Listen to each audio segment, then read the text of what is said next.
Welcome in, everyone, to episode 143 of the Batflip Podcast. My name is Damian, back from vacation this week. We got Matt and David with us. We're going to go over the Red Sox firing Chaim Bloom, the whole Shohei Ohtani saga that unfolded this week, a look inside the Padres Dysfunction, and a couple of other items we'll sum up here. But before we get to that, David, how are you doing this week? Doing good. It's my girlfriend's birthday, so happy birthday to Gina. Spent the whole weekend with her, so I haven't been too up to date with anything.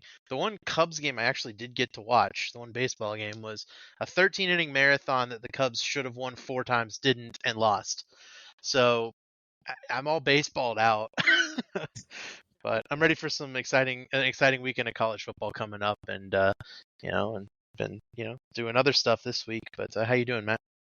Doing pretty good. I've had a good last week. I got to see my team clinch the division, and then I got to see them have their hangover for that was extended for 4 days. So that was interesting. But yeah, everything's been good. I went to a football game on Saturday, and that was fun. And yeah, looking forward to this week and the following week. The wild card races are absolutely insane. And a lot of stuff going on. So, how are you doing, Damien? How was your vacation? It was fantastic. Bristol, Tennessee is unlike any other. And the racetrack, it was a lot of fun there. First time ever going. Obviously, seeing Dale Jr. lead laps at Bristol under the lights. There's nothing that's ever going to top that, I don't think. But I also, too, this week got to see my team clinch the division. So, on vacation, watched some good racing, saw Dale Jr. and had my baseball team clinch. I'd say it was a pretty good last week for me, but had some interesting things happen here in the baseball world. And first off, we'll go ahead and jump over with the Red Sox and their kind of weird timing and kind of rash move. It just seemed really weird altogether, but them firing president of baseball operations Chaim Bloom in the midst of them having a all right season. I mean, they're still in the wild card race, probably out of it, but it's really weird timing for this, and felt like they were just kind of turning it around. What do you guys think? I could go either way on it. I think Chaim Bloom's done a really good job with some things and a not great job with some things. He's done a really good job drafting, and they've developed a really nice farm system in Boston. You got Marcelo Mayer, you've got Ceddanne Rafaela.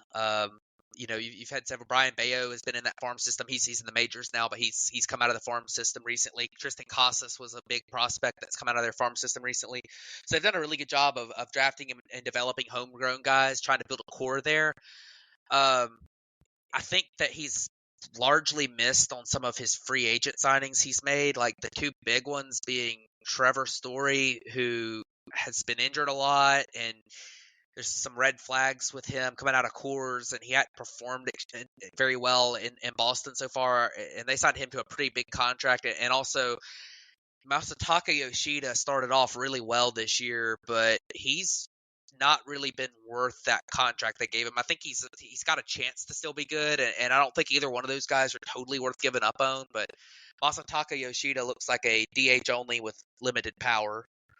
So it's one of those things where I think a couple of those moves, and that was kind of also as they've signed some veteran relievers, and they probably could have kept a couple of their pieces. I know that the Betts trade was something that was for sure going to happen, and they kind of brought him in to do that, which I don't think you can blame him for that one. But and I think he got a good return in the Betts trade too. For the 1 year, he got a guy who's been a useful major leaguer. But I just think I think some of the moves they've made have been. I don't know. Did he sign the sell extension too? Do y'all know? I don't know. I'll look it up while you keep Yeah. talking. But it's been interesting. I mean, I could go either way. I probably would have kept him around because I do feel like their future looks pretty good with the way that their farm systems come up. And I get the sentiment of the Red Sox have just failed him. They've forced him to trade Betts as the fall guy, the ownership that is, and they've dropped their payroll down since he's been there. I get that, but at the same time, it seems like some of the moves he's made haven't been great either. So I definitely think that it's a little unfair to just fire him. But at the same time, like I don't think he was doing just an incredible job where it was just. I don't think it's one of those things like the Astros last year when they fired Click because the ownership was stupid. Like I think it's more of like I kind of get it, but at the same time I probably wouldn't have done it. So we'll see what happens. I do think Chaim Bloom will land on his feet somewhere else and potentially be very successful in a different fit. So Yeah. just covering up Go on that ahead. one real quick. It does not look like Chaim Oh God, Bloom did it because he was hired in October of 2019, and Sales signed that with I think Dombrowski in 2018. Oh yeah, March of yeah. 2019. Dombrowski's done some really. Yeah. He's everywhere he's been. He's built a really good team for a couple years, and then it is just absolutely fallen apart. So I Yeah, think that the Sell contract might be an example of that. But yeah. Here's actually video of them at the press conference. So yeah, it was Dombrowski. yeah, So that's perfect. That's a perfect lead into my point because Matt's playing, kind of the middle of the street there. I'm not going to do that. I think this is a really dumb move by the Red Sox. And it's not necessarily a reflection of Chaim Bloom's like skill as a baseball president. This is a team that is in the middle of rebuilding while remaining competitive. That is not an easy thing to do. It's not easy to turn that around, and it's especially not easy to turn it around in a division with 4 teams above 500. yeah, Right? The Red Sox just fell below 500, but that's besides the point. The whole division has been above or at 500 all season long. This is not a team skillful enough to win this division, but the building blocks are coming into place. We're seeing young guys come up and have success. We're seeing them make, intelligent moves with some exceptions, like Matt mentioned, but that's what you have to do to remain competitive while you're trying to build up that core. I cannot understand. You have to give these guys more time, right? You said 2019, like 2020 was a throwaway year for everybody, and it's the kind of the opening of the floodgates to the Mookie Betts deal, right? And Chaim Bloom had to go in and trade away the most valuable player the Red Sox had, with another, the second most valuable player the Red Sox had being a free agent and wanting $280 million to sign elsewhere. So, he was never going to do that. He loses a bidding war for Bogarts, and ultimately he gets Rafael Devers re-signed. That contract looks great, right? You got to lock these guys up, especially when they're young superstars. Like Devers just had a really good season too, but you can't bail on a guy at this point, right? The Red Sox were not ready this season. This was not a season that we expected for them to be good. We didn't expect them to make the playoffs. I don't think they expected that of themselves, but it's one of those where they had a team that was decent enough that hey, maybe you could screw around and find out that you could do something in this division. Turned out the Orioles were way better than everybody expected. The Rays were way better than everybody expected, and the division ran away from you. The wild card was going to be way higher than everybody expected because of that. So this is not a referendum on Chaim Bloom, and the Red Sox team is on the upswing. It's very clearly on the upswing with a lot of young, talented players coming up and showing successful, stints in the major leagues. I just you have to give these front offices more time because baseball is such a long-standing sport. There's a lot of change that happens. I can't understand uprooting, especially at the front of your baseball operations group, uprooting that guy at this point, especially at this point in the season when it's one of those seasons where they probably could have been a team that was 20 games below 500, and they've been able to hang at and around 500 all year. Very, very odd, and I don't like this move. I think it takes them a step back going into next year. Like what front office is, you have to hire your front office before you can sign players, and that front office is going to have different plans. I am curious a little bit as to whether or not they have somebody in mind because, like we mentioned earlier, maybe James Click is somebody that they could have in mind as the direction they want to go. Like, so they might, if that happens, I think it could work out. But like, I don't know. I mean, I agree with you, David, for the most part. I mean, I kind of get why he hadn't been perfect. Obviously, is kind of what I'm saying. Like, it's not like this is just guy gets fired after winning World Series because owner doesn't like him. like that situation. Like it's kind of, Yeah. it's not. But I agree with you for the most part. Yeah. Yeah, so there had been some rumors about maybe the former GM Mike Hazen getting kind of another reunion there in Boston. That could be another thing. But just as far as like what Chaim Bloom had to go through, like they brought him in to be the fall guy to trade Mookie Betts right away. That was literally his first order of business. Mm-hmm. And he came in and they had the highest payroll in the game. I think it was $220 something million at the time. He had the worst farm system in the league. And he was tasked with of the contracts of David Price, Mookie Betts, Chris Sale, Pablo Sandoval. He had all these big time contracts, and he had to try and find a way to navigate getting those players off the team, bringing players in, building the farm system. You look now, they're the 13th ranked payroll. They have the third best farm system per Fangraphs right now. I don't know what Pipeline says about it, but it just It's up there. It's top 10.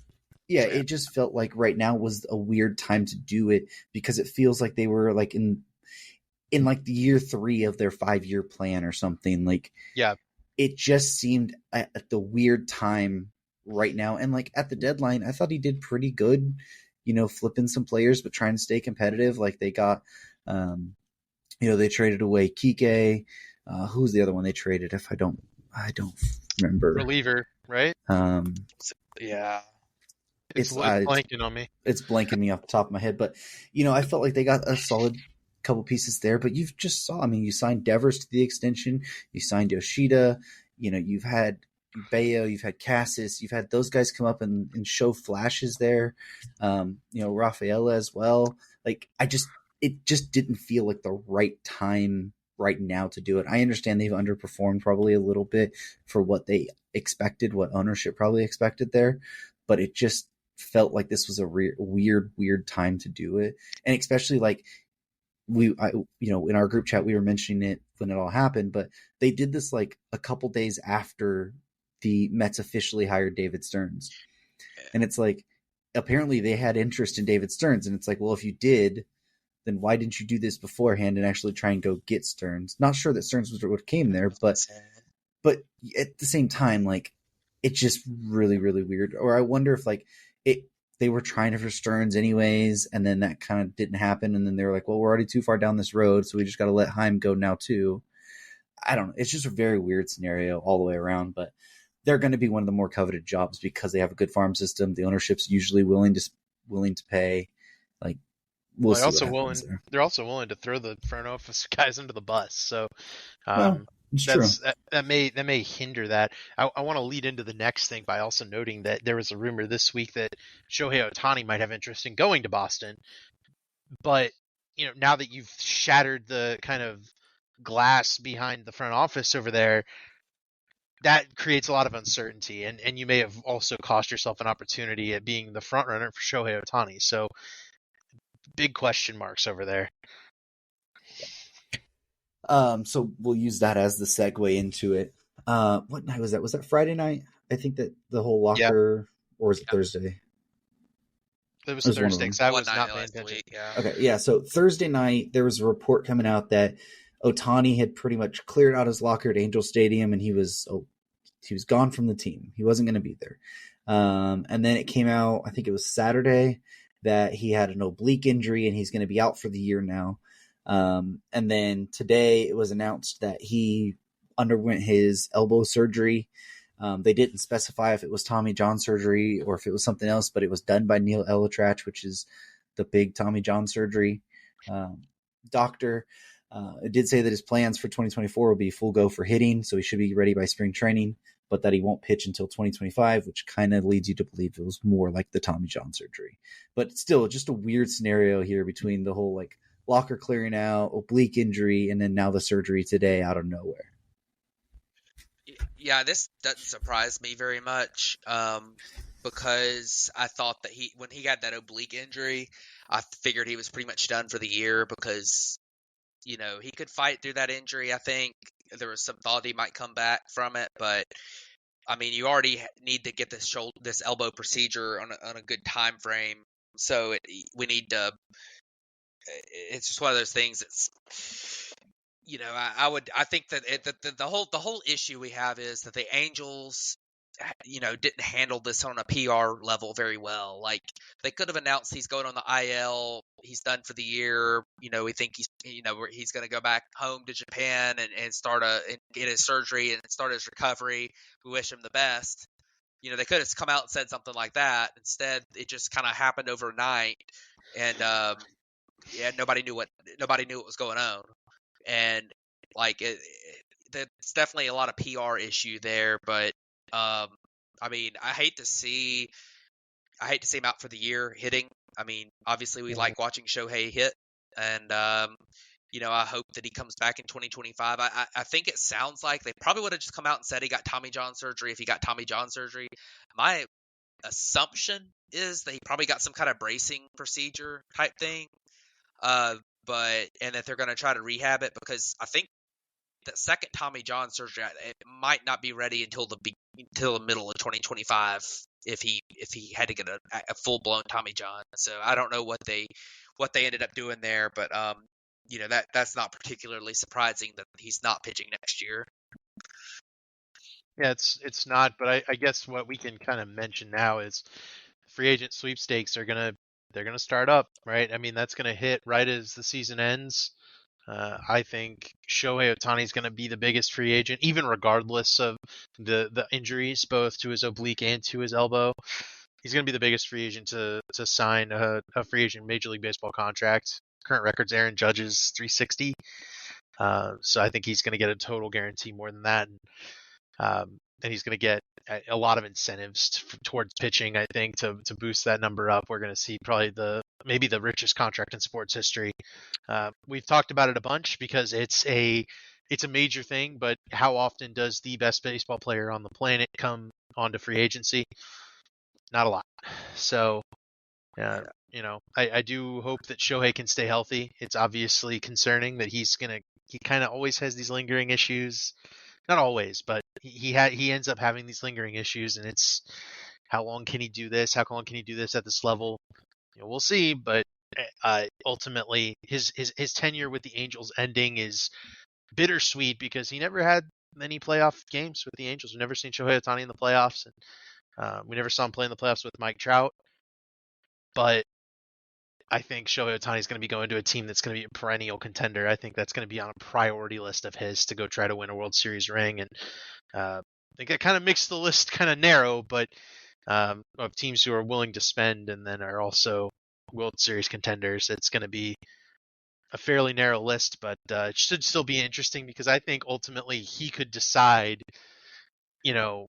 that his priorities are different than those of Major League, the clubs that we expect, the Yankees, the Dodgers, Red Sox, right? And he could go elsewhere, but I don't think it's likely because he's going to want to set that record. So we'll see what happens. It's going to be really, really interesting because the Angels and the Dodgers were the only like big market teams that were in on him originally. Like it was all the West Coast teams, and we'll see. I think it's just kind of an unceremonious ending to his Angels career, but it's kind of the Angels' MO right now. Be terrible. Yeah, it's obviously we're going to have plenty of Shohei Ohtani talk this offseason, but like you said, it is an unceremonious end to the way that his Angels career most likely was supposed to end there. So, but let's go from one dysfunctional franchise to kind of another one. And there was a piece that came out today by Ken Rosenthal and Destin Lin of I think it's San Diego Tribune, but it came out through The Athletic, just kind of talking about the dysfunction of the way that AJ Preller runs the Padres, the dysfunction between him and Bob Melvin, and just kind of the skepticism around the whole organization and the way that they kind of run and do things. And it was really, really fascinating, but it kind of was an AJ Preller hit piece, but it really came down to that he runs his teams very hands-on and that he doesn't care about what people think.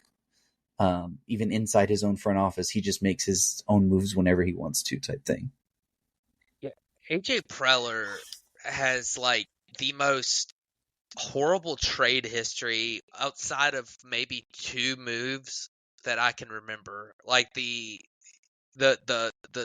Fernando Tatis Jr. for James Shields trade was incredible, and the Juan Soto trade, bringing in Juan Soto is a big win for him. Even if we don't know what the return's going to end up being like in the future, that was still big for them because Juan Soto's been really good for them. But I mean, we can go back a long time for issues that AJ Preller's made. Like he traded Yasmani Grandal for Matt Kemp, like back in the day. He traded Max Fried for Justin Upton. Like it's just there were a lot of bad moves that he made back in the day, and he's just kind of continued to mess things up. He traded Trey Turner for Will Myers. He traded he signed Eric Hosmer to a gigantic contract. Like there's just been so many things that he's done, and then the thing that really GMs make bad trades, but he's been caught with some sketchy stuff a few times. The one of them, he got suspended back several years ago for 30 games for withholding medical or physical information on Drew Pomeranz when they tried to trade him to the Red Sox for Anderson Espinosa. Like there's been a lot of issues that he's had in his tenure there, and the fact that he's made it this long with all the issues that he's had, and they've made 2 wild card appearances, and in his tenure there, which has been like over 10 years, it's been like 10 years now. I mean, I don't know. It's crazy that he still has a job, and then this all is coming out today that it's all dysfunctional and he's not getting along with the manager. And I don't understand. I know Peter Seidler likes him, the ownership there, but I just don't understand what the draw to AJ Preller is. The thing about AJ Preller is that he does nail some of the bigger trades, right? He's a guy who's willing to go out and do the thing no one else is willing to do. He's nailed his free agent. Well, he's not nailed, but he's gone out and gotten his guys in free agency too. He's gotten his players extended. The problems I see with the moves that have been made are they're short term, and this team was built to win in the short term. Right, Xander Bogaerts' best years are going to be this year, right? Josh Hader is a free agent after this year, and that's, I think that's a win trade too. He went out and brought in Josh Hader, and that's anchored the back of their bullpen. It's the rest of the bullpen that's been poor. Hader's been good. It's Juan Soto's a free agent after next year, right? And the moves are there to be made in the short term. Manny Machado's not getting, he's got a 12-year extension or something, but it's one of those things where he went ahead and gave these guys money to keep this group around because he felt like this group was the talented group that could take him to the playoffs, take him to the World Series. It just seems like they haven't played with the urgency that they've needed to, right? They've lost a lot of one-run games. They haven't had that, killer instinct that you need in order to be able to win games in this environment. And, some of that does reflect on Bob Melvin, the manager, and ultimately, I you see the flaws, right? Jake Cronenworth got a huge extension, has not been performing up to that, and that's a big part of why they've given Trent Grisham a lot of leeway in center field. He just can't. He just doesn't really get the the kind of the upside that was kind of there for him in 2020. They've got to do something different with a number of different positions. They bailed on Jurickson Profar, but didn't fill that hole in the outfield. Tatis has been back. He's been good, but it's not a lineup that actively goes out and wins them games right now. Even though they've got Juan Soto, they've got Fernando Tatis Jr. So how much of this is AJ Preller, I don't know, but it's a team built to win in the short term, and they're not winning. They're not even going to make the playoffs this year, probably. Yeah. So apparently there's also through this stuff that it's most likely that Bob Melvin will probably be gone at the end of this year. And if AJ Preller is still around and gets to hire a new manager, it'll be his 6th manager in 10 seasons that he's hired. Like, if that isn't a sign of that he's probably part of the issue here, I don't know what is. Like, the 6 managers, like, no GM gets to hire 6 managers, let alone in 10 years with the same team. Like, it's just, it's very, very weird. I understand Seidler likes him and that, but like at a certain point, and Preller is one that they preach like accountability. You're going to take accountability. I'm the head of it. I need to take, like I take responsibility. And it's like, well, you're not being held accountable yourself in general. And this all kind of comes down to like when they hired like Andy Green or whatever, and not even giving Dave Roberts, who was their bench manager or bench coach at the time, an interview for that. And then he goes and has that same year and gets hired by LA. It's like, it's all kind of went downhill from there, but it's just, man, I don't know. I'm on very much on the AJ Preller. He makes some good moves, but man, the way he runs a lot of his teams, not good. Yeah. You're eventually going to make a couple of good moves if you just make an absolute ton of moves, which is what he does. And eventually a couple of them are going to look great. But like if you're going to not have a sustainable, deep, well put together roster if like 2 out of your 50 moves are really good. I mean, it just doesn't work that way. I mean, look, another Austin Nola. They traded Ty France and Andres Munoz, who's the closer now for the Mariners, for Austin Nola, who's been horrible. Like, I mean, it's just the list goes on and on and on. I mean, it's just wild to me. And then the manager thing, like, I don't get it. But hey, you know what, Damian, you could be happy that you're in good hands as long as AJ Preller is running the Padres. The Dodgers are not going to have a threat from them. Well, I mean, still did knock us out of the playoffs last year. Yeah, and Andrew Friedman, we trust. Yeah. Anyways. So let's go ahead and jump over to our next bit, and that was that Matt Olson set the franchise record for the most homers in a season by a Brave. I believe it's 53 now. Or did he hit 54? And I missed it. It was 51. He's at 52 now. Yeah. Oh, I thought he hit 53 already. No, he did not. He instead is getting walked with the bases loaded now. Where's? Give me the gif of Mike Trout in center field realizing that they just walked somebody with the bases loaded. They didn't do it on purpose, but I know, but that's still. I mean, it was Michael. They put him in Michael Lorenzen into the game, so it basically was on purpose. It was basically a white flag, but yeah. Well, notorious Michael Lorenzen, who just threw a no hitter not that long ago, has now been moved to the bullpen. Since the no hitter, he has been absolutely like the worst pitcher in baseball. It's been pretty bad. But not named Adam Wainwright, but we'll talk about him in a minute. Always here to dump on the Cardinals, I'll tell you that. But yeah. Matt Olson was, if you guys recall, my best hitter at the All-Star break of the first half, and he's only gone and gotten to 52 home runs and set the franchise record. He's about to hit 130 RBI, which is he did hit 130 Actually, RBI. No, he did it. He did hit it. He walked the bases loaded earlier. Yep. So he's got 2 runners on the corners with nobody out at the plate right now too. Yeah, and this guy, I mean, he should be on the short list of your MVP candidates. The problem is the guys above him are doing it all, with a little bit better rates. You know what I mean? So Matt Olson's really, he's setting the world on fire, but he's not going to win an MVP unless he gets to 60 home runs, I don't think.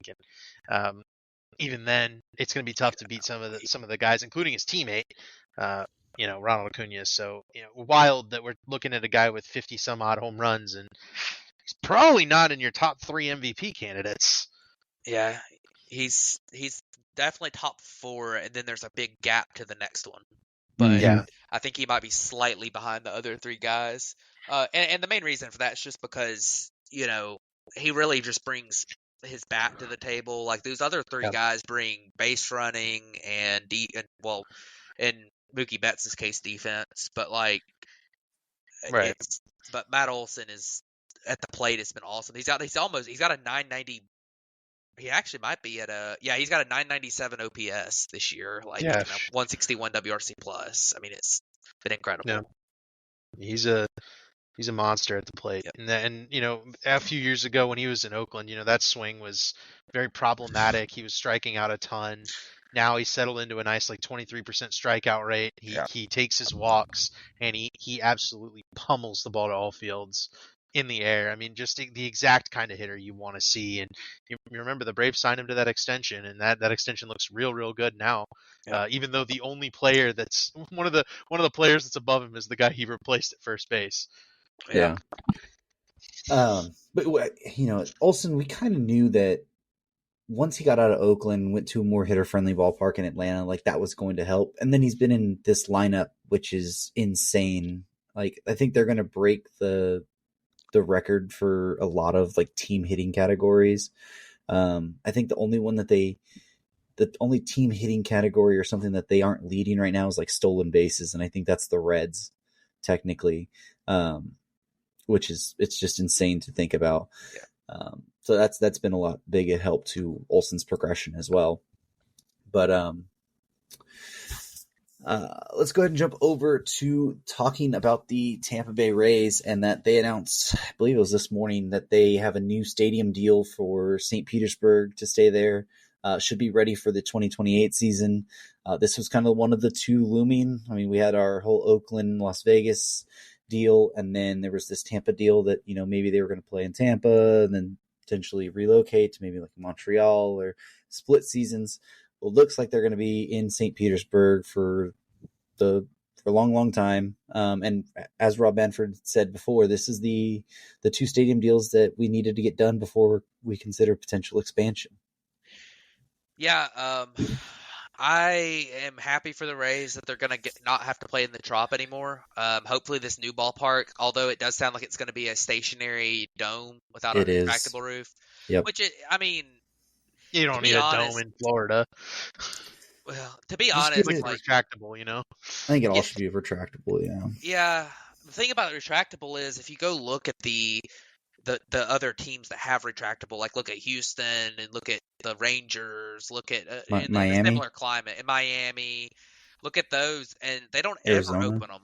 Arizona, they never open those. They've been open like 3 or 4 times a year. A couple of them. The ones in Florida, like the Marlins, is open like twice a year. Yeah, I mean, so I kind of understand. I kind of understand it. It's not fully worth it. It's not like the worst thing you can do, but you would like to see them spend the money, but obviously they don't have a lot of money to spend in Tampa. So I think the biggest thing that I don't like about this stadium deal is that it's in St. Pete, where I think a lot of the issue with the Rays attendance, and obviously the ballpark's an issue right now, but they've had a major problem with getting to games in St. Pete. The traffic's really bad. It's difficult to get from Tampa to the stadium, and it makes basically like a locality, like the Tampa Bay Rays. They're in Tampa, or they're supposed to be in Tampa, and it makes it like an hour drive to get to a game.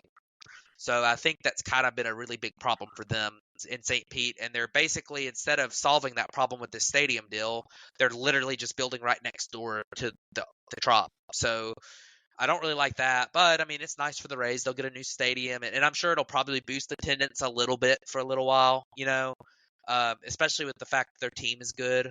And I don't really see their team being not good for a little while. They just do such a great job with piecing it together every single year, it seems like, and they've got a lot of a good farm system, a lot of young players still. Like it's that can be said about the Rays just about every single year. But I'm definitely excited that this is happening, because I think that the expansion talk can probably start pretty soon. Now that the A's and Rays situations seem to be in control. That's exciting. Yeah, I think that's the biggest news out of this. Other than that, the Rays get a new stadium. That's good. Prefer teams not relocating if at all possible. So, it'd be nice. It's nice that a team that has clinched their playoff spot, for this season is not, out of worry where they're going to play next year. So, this is a really good Rays team, and they're going to be sticking around in Tampa Bay for a long time. Be nice to see them, filling out the Trop here for the playoffs and, finishing that out, because I think this is a team that could theoretically win the World Series at this point. Yeah, they could. They have a shot at it every year. So let's jump over to our kind of like miscellaneous type items. The Orioles had a return, and then they had a call up this last week. So they called up Heston Kierstad, and they got John Means back for, I think he pitched like 8 innings last year. But he's made 2 starts for them, looked pretty solid so far. So 2 big additions to the Baltimore Orioles, who just clinched their playoff spot this week. Trying to still fight for that division, have a 2.5 game lead, I think, as of right now. But it's 2 big additions for the Orioles here down the stretch. Yeah, pitching wise, if John Means is fully back, that'd be fantastic for them because they really need that depth right now in their rotation. That's kind of their weakness of their team is rotation, and if he can pitch at a level he was pitching before Tommy John surgery, that could really help them. And Heston Kjerstad, it's cool to see him get called up. I don't think he'll probably make the postseason roster. He's kind of struggled so far in his first 3 or 4 games, but he's got a he has hit a home run, which is nice, 3 hits, but he struck out a lot. He hadn't walked yet. It's good to see him in the big leagues though. He's had an interesting come up as a guy who had a lot of injuries, weird injury things for a while, and kept him off the field for I believe he was drafted in 2020, and he did not make his debut in the minors until 2022. And this is an advanced college bat when that happened. So definitely good to see him get a shot in the majors, and we'll see. I think that definitely the John Means thing could be a big deal potentially if he's able to prove that he's fully healthy. Yeah, and this is a team that has clinched their playoff spot, though they're still fighting for the AL East title. Currently, 2.5 games up over the Rays with 94 wins. I mean, this is a team hunting 100 wins and hunting the best record in baseball is the Baltimore Orioles. And Heston Kjerstad kind of joins a long list of players that have been called up this year, and between him, Colton Cowser, and Jordan Westberg, and Grayson Rodriguez, they've had a lot of impact from really young guys who have made their debuts this season. So, this is an organization that's flush with young talent, and I think this is as much a tryout for potential trade partners in the offseason as it is an opportunity for Heston Kjerstad. He's a good player, but they have a lot of good talent in the outfield. They have a lot of talent at the corners. This is, ultimately they're going to have too many riches here. They're going to have guys that they're going to need to trade off. And this is a team that's going to be very potent when it comes to trading, I think, because they have so much talent. This is a big piece. And then obviously if John Means can even be a multi-inning reliever at this point, that's huge for a team that really needs some pitching backup. And, right now I think their best pitchers are like Dean Kramer and Kyle Gibson, and they're still winning games every day. So, there's something to that because this team is, it's hunting the Braves for best record right now. They're going crazy. Yeah. Good. I was gonna say I looked up John Means' number so far, and it's been not great since he came back. In the minor leagues, he was a little bit off. He did have a 2.51 ERA in 3 starts in AAA, but his peripherals are really bad. And the big leagues, he's pitched 10 innings since his return to the big leagues. He's only got 2 strikeouts. And he has a 6.36 FIP in his 10 innings, which, I mean, it's small sample size. His velocity seems to be close to what it was in 2022. So I don't think his velocity is necessarily way down or anything, but we'll see if he's able to get in a little bit of can figure it out before the end of the season, and where he would be in a postseason option. Yeah, I just think it's a guy who's coming off of that Tommy John surgery, 18 innings in the last 2 years. Like, I think he'll be pretty fine. And it's just big for the Orioles to get a guy like Means back, even as a clubhouse guy. Like, he means a lot to that team. And with the pitching stuff, if they could get anything from him, I think it'd be pretty good. He and Cedric Mullins have been around since that kind of rebuild was kind of completed. Yeah. So, yeah, those guys are 10-year guys. They've got a lot of status in that group. And Santander too. Can't forget him. Yeah, him too. Yep. So next up, we had a couple guys that we talked about at that waiver kind of deadline that got put on waivers, claimed by other teams. 2 of them have been moved again. With the Marlins claiming Matt Moore off of waivers from the Cleveland Guardians, and then the Reds DFAing Hunter Renfroe. Harrison Bader got hurt too, by the way. I don't know if we mentioned that, but he went on the IL, I believe, or at least he went down. But he's been out for a bit too. Yeah, the Matt Moore thing, I get the obviously the Guardians put him on waivers because they're completely out of it now, and he's still he's a fine reliever. So the Marlins grabbed him because they said, well, we were right in the mix of it. We're right in the fight. We need to get somebody, do every possible move we can to try to make the playoffs. And Matt Moore was just sitting there. And while he can't be on the postseason roster, he can help you get to the postseason, which is the case that they're in. And with the Hunter Renfroe thing, I think that was kind of weird. Because they're still right there in it too. They're tied for the last wild card spot right now, and he played 14 games there. His numbers were bad, but he had a 154 batting average on balls in play, and nothing really jumped out as, oh, this guy sucks, other than just his overall slash line. Like his numbers were kind of right in line with what they've been in the his other stops. So I don't know why they decided that already to DFA him. I don't know. I don't even know what the corresponding move to it was. So maybe they wanted to call somebody up or something. But I thought that was kind of weird. But yeah, definitely a couple interesting moves there. Yeah, and it's weird because. Go ahead, Damien. I was gonna say it's just weird because Renfroe is a guy who he can go on a tear at any time, and he'll be good for 2 or 3 weeks. And if you never know when that can be, he could catch lightning in a bottle.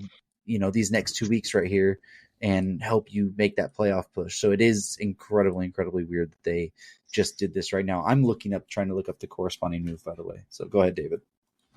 Yeah, no, this is ultimately the Reds claim him and Bader, and neither of them have really done a ton for the Reds, obviously with the DFA. And ultimately, I think the biggest and most impactful move here is that the Marlins grab Matt Moore to come out of the bullpen, potentially save some of the bullets from Brazoban and some of the other Tanner Scott, some of the guys out of that bullpen that have definitely been taxed, because that's a team that plays a lot of close games, does the Marlins, but they always seem to find a way to get it done.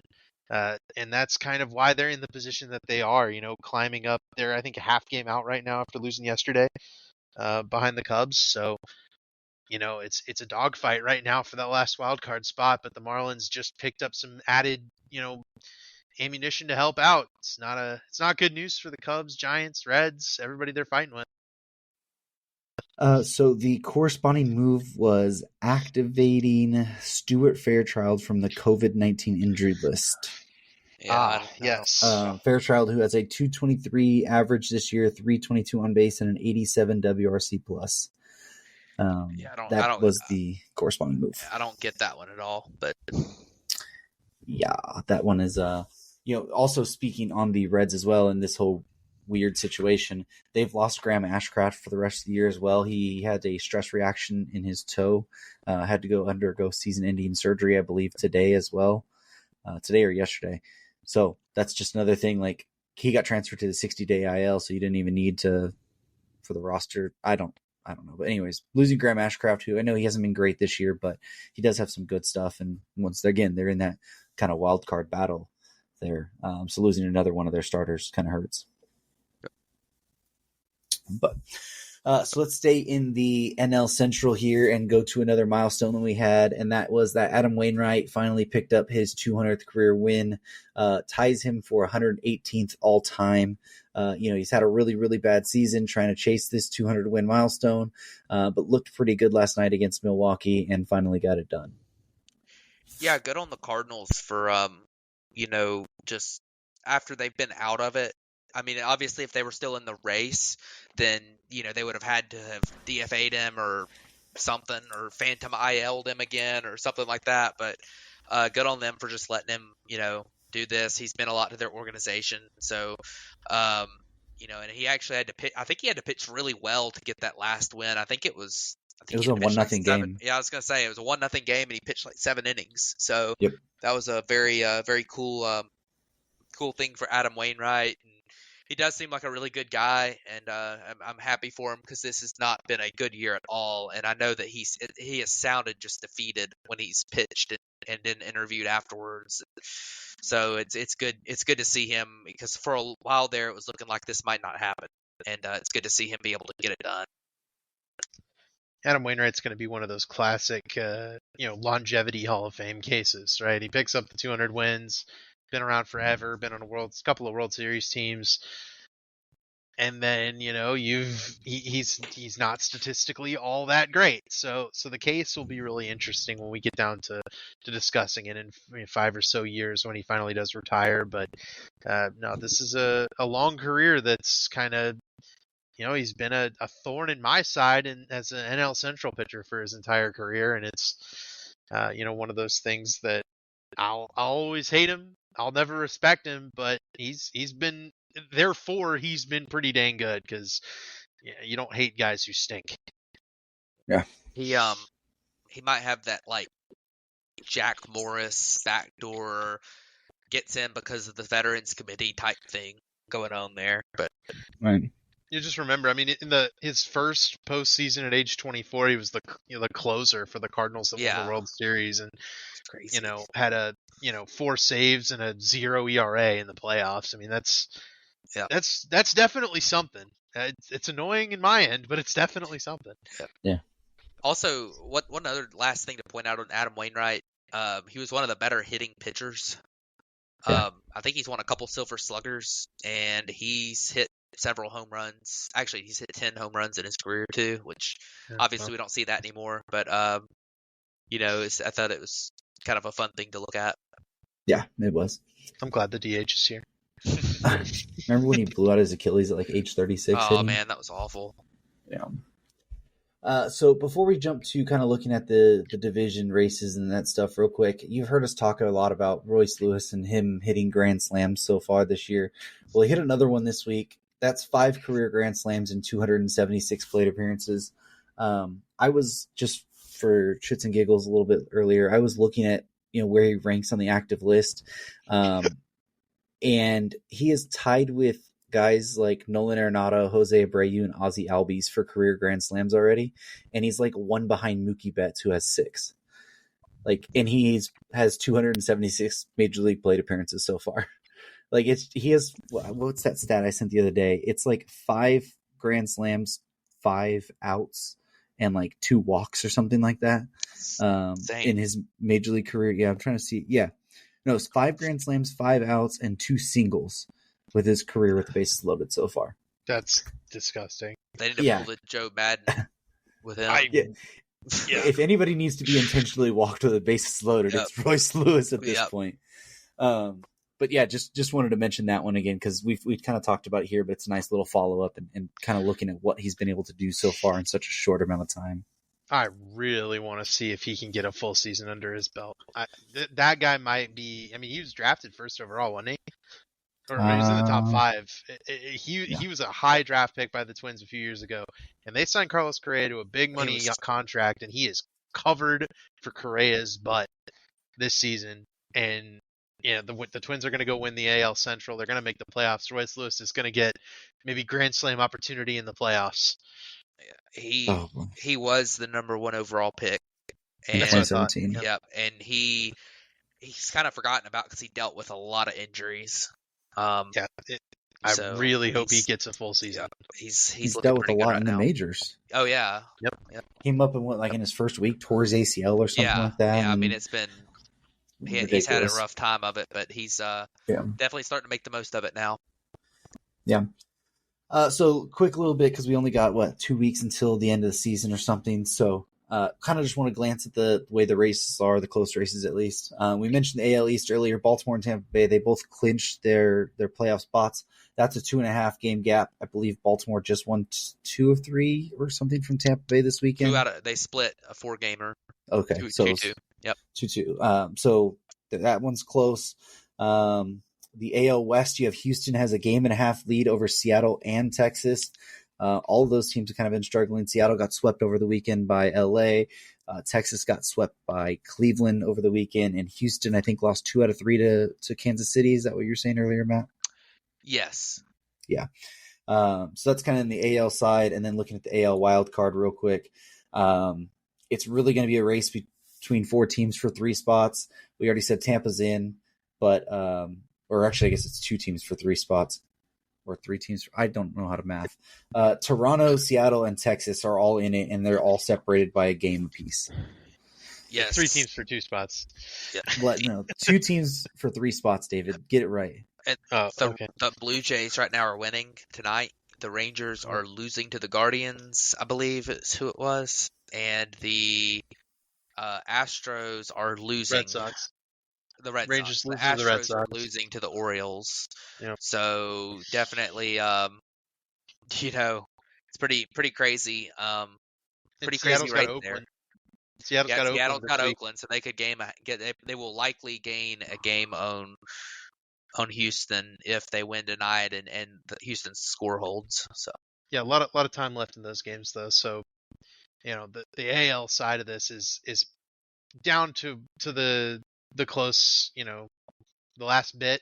It's going to come down to, these teams performing. And if I had to pick one team that isn't going to make it of those 3, I think I'm going Rangers. But there's no base on that. I don't know. The Rangers have just had so much bullpen problems. I think they've blown 9 saves in the last 12 attempts. Well, and worth mentioning that they've now lost Max Scherzer for the year. Yeah. With his strained teres major muscle. So that's also another thing. And he looks very unlikely for the playoffs if they were to make it, per their GM, Chris Young. So they've dealt with the injuries on the pitching side and the rough bullpen lately. Although Jordan Montgomery has been a real bright spot since acquiring him. But yeah, it's a really, really close race here in the American League. And it's going to be fascinating to see these 3 teams kind of battle it out for the 2 spots there. And then jumping over to the National League side, all the divisions are pretty much figured out. Atlanta's already clinched the NL East. The Dodgers clinched the NL West this weekend. Milwaukee has a 6-game lead over the Cubs for the Central, so it's pretty much that those 3 are going to be the division winners. I mean, there's still technically a chance, but the real race here is in the wild card.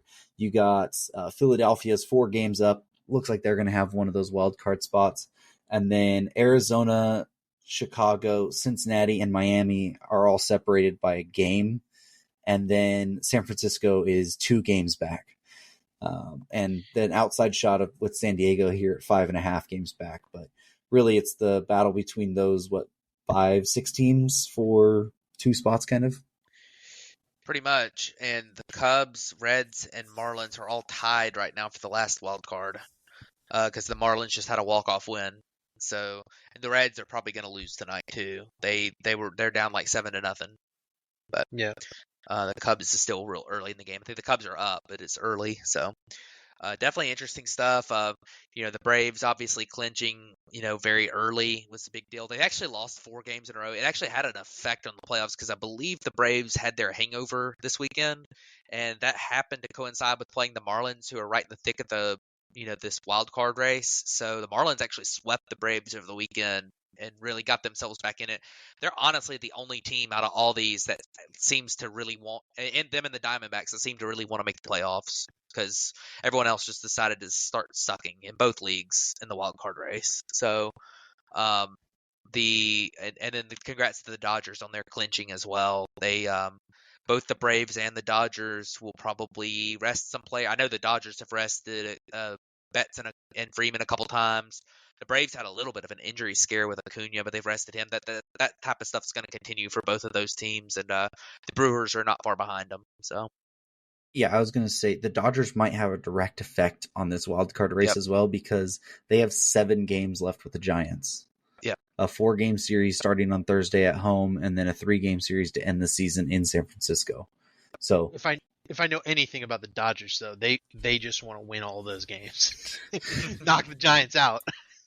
I mean, sure, they do, but also the way that they've been playing with Freeman and Betts and trying to give him a little bit more rest, down the stretch, it's normally how they do things. It could have a direct effect. One way or the other, they're going to have a direct effect there. They're either going to knock the Giants out or the Giants are going to play themselves into the playoffs there. So that's going to be a pretty big one, but yeah. I'm not a fan of how the Cubs have been playing. Obviously, they have really fallen off here lately, and it's last week. Matt and I were talking about it, and Matt said, "Oh, he's pretty confident about it," and they gave the whole lead up that they had in a week. So, yeah, Yeah, not a great run there for the Cubs. They've performed very poorly. that's what happens when you play 2-8 over your last 10 games. Yeah, it's not a good time for the bad stretch. Not a good time. So let's go ahead and jump over to players of the week real quick and wrap this episode up. Go ahead and start with David. So who do you got for your player this week? With a young player getting playing time opportunity on a playoff hungry team, player who is a really good defensive center fielder, fast guy, stealing a lot of bases. That's Johan Rojas. I hadn't even heard of this guy until today, actually, and he's playing center field for the Phillies. Heard of him because a lot of people are comparing him to what the Cubs are not doing with Pete Crow Armstrong, which is the Phillies are letting Johan Rojas, who's a 22-year-old, prospect coming straight up from Double-A. They're just letting him hit at the major league level. They're giving him opportunities. He's making the most of it. This week he's got, let me get the exact numbers for you, a 400 average, 429 on base. He's got 3 steals. He's got a 700 slugging percentage, 200 WRC plus. He's playing good center field defense. He's a little spark for this Phillies lineup that's really needed it. It's very much a lineup of mashers. And having a guy who can just kind of grind out the base hits, get on base, play good defense, especially with the corner outfielders that they have, that's a huge, huge thing for the Phillies, especially with Brandon Marsh out. It's just massive. So, with the Phillies right now, we mentioned that they're kind of close to getting in, because they're 4 games up right now. Big part of that is because this guy's been able to come in and put together an over 100 WRC plus with good center field defense over the last month or so. Matt, who's your player of the week? Yeah, Johan Rojas was a good pick there. The guy I picked this week, he led the majors in home runs over the past week. Also, he typically leads the majors in batting average. It's Luis Arias. Luis, yes, you heard that right. He hit 4 home runs this week, which he's hit 10 on the season, and he hit 2 of them in 1 game. So definitely a good time for Luis Arias to have the best week of his season. As he hadn't really scuffled in the second half, but obviously he's no longer hitting like 400. So he's just people are going to look at it and say he's scuffled, but I'm pretty sure he still put up like fine numbers. It just hasn't been the insane 400 batting average that he had in the first half. But he over the past week he hit he hit 452 with a 452 on base because he doesn't walk, and an 871 slugging. It's a 257 WRC plus. Like I said, the 4 homers was pretty impressive. And he's kept the Marlins in it. It does sound like he had a little bit of an injury scare tonight and did not play in the game, which, since that's such an important game, for them, every game's important for them right now. I imagine it's probably not precautionary, so hopefully he's back in there tomorrow, and it was just something, maybe he can come back from quick, but definitely not a good sign. And but he's been, they need him, and because he's been really good lately. Yeah, it's wild that Luis Arias hits 4 homers in 1 week. Like, you'd be surprised if he hit 4 homers in a year and then he hits them in 1 week. There, it's really weird, and hopefully he's not too injured there. I know it sounded like a sprained ankle, or at least a rolled ankle there that was bad enough for him to get pulled out of the lineup. So hopefully it's nothing major there, because like we've been talking about there in that wild card hunt. But the guy that I went with this week, it's Fernando Tatis Jr. I typically seem to do this thing. I pick somebody that's good that week that I want to mention that I don't feel like we've talked about much in the year. And I don't feel like we've really talked about how solid of a season Tatis has had. It's not the great seasons what we saw him have before, but one big thing that he has done this year that I feel has really went under the radar, he's became a very, very good defensive right fielder. Switched there. He switched to left field last year, or not last year, but earlier in what can I say? Earlier, the plan was for him to switch to left field. They moved Juan Soto to left field. Tatis went to right field. It was a learning adjustment there. But if you look at it now, if you look at his baseball savant page, his outs above average, 96th percentile, arm value, 95th percentile, arm strength, 99th percentile. Like, he's actually become a really good defensive outfielder. Defensive value on Fangraphs, 9.2 so far this year. Like, he's having a really under the radar season defensively, and he's still been pretty solid at the plate. 25 homers, 27 steals, 264 average, 466 slugging. That's it's lower side for Tatis, but he's dropped his strikeout rate. The last time in 2021, he had 28%, and he dropped it. He's down to about 22% or under that this year. Still a 119 WRC plus, almost 5 wins above replacement this year while playing 130 games, because obviously he had to serve the rest of that suspension. But he had a really good week this week too. 417, 500, a 750 slugging, 239 WRC plus, couple homers, 6 RBIs, couple stolen bases. So really good week, but we really haven't talked about how solid of a season he's had coming back from the suspension, the shoulder injury, the motorcycle accident, and then also switching positions. He leads the majors in defensive runs saved, going off of your what you were saying. So yeah, there you that's go. Crazy.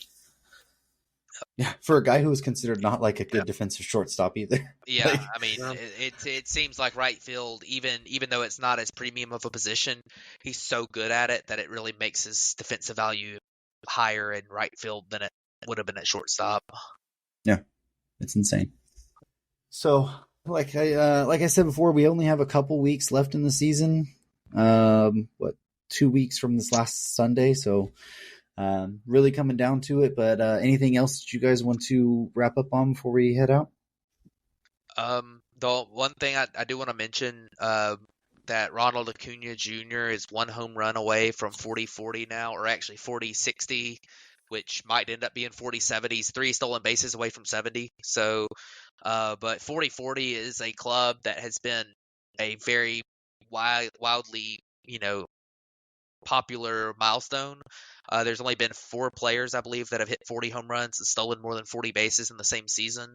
And Ronald Acuna Jr. is 1 home run away from getting to that club. So, that, and then, some others. I know Freddie Freeman could get to 60 doubles, which is a record as well, or not a record, but I think it's the first time it would happen since like the 1930s or something. So there's some milestones out there to be had over this last week, in addition to all the obvious playoff implications of a lot of games over this past week. So definitely a lot to look forward to. It's going to be a really fun couple weeks of baseball, and we're down to it. It's just a couple weeks left. Yeah, it's let's keep an eye on those playoff races. I'm hoping the Cubs keep it up, but for all the Miami fans, Reds fans, that's exactly what you're going to be looking out for this week. And then the one guy I want to mention is that Bobby Witt might join Acuna in having a 30-50 season this year in terms of homers and stolen bases. He only needs, I think, 1 more home run and 2 more stolen bases. So that'll be a wild season to talk about later, or at least look back on in a few years. Yeah, another under the radar breakout season that hasn't got much publicity. But I don't think I have anything that we want to wrap up on. You guys pretty much did it. So with that being said, thank you guys for tuning into this episode of the Bat Flip Podcast, and we'll catch you guys back next week.